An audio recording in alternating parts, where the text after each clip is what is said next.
స్నానాలు గదులు అనగానే ఇప్పుడు ఏం చేస్తున్నారంటే చాలామంది ఆ, స్నానాలు అంటే వాళ్ళ ఇంట్లో పరిస్థితిని బట్టి కొంతమంది నైరుతి మూలలోను ఇంట్లో ఖాళీ ఉంటే నైరుతి మూలలోకి వెళ్ళి అక్కడ స్నానాలు గది పెడుతున్నారు. నైరుతి మూలలో స్నానాలు గది పెట్టుకోవచ్చు, మరేం పర్వాలేదు. నైరుతి మూలలో రూమ్ కట్టుకోవచ్చు. నైరుతి మూలలో సరిగ్గా అటు దక్షిణ గోడ నుంచి పైకి లేపుకోవచ్చు షెడ్డు, ఇటు పడమర గోడ నుంచి కూడా పైకి లేపుకోవచ్చు. అక్కడ రూమ్ కింద కట్టుకోవచ్చు.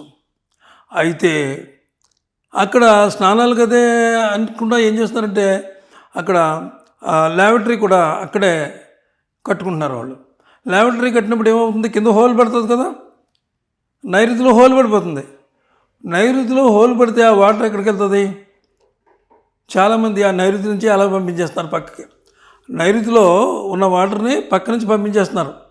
మీకు వేసి చూపిస్తాను, అది చూడండి. అసలు ఇలాగ మన ఇల్లు ఉంది అనుకోండి, సపోజు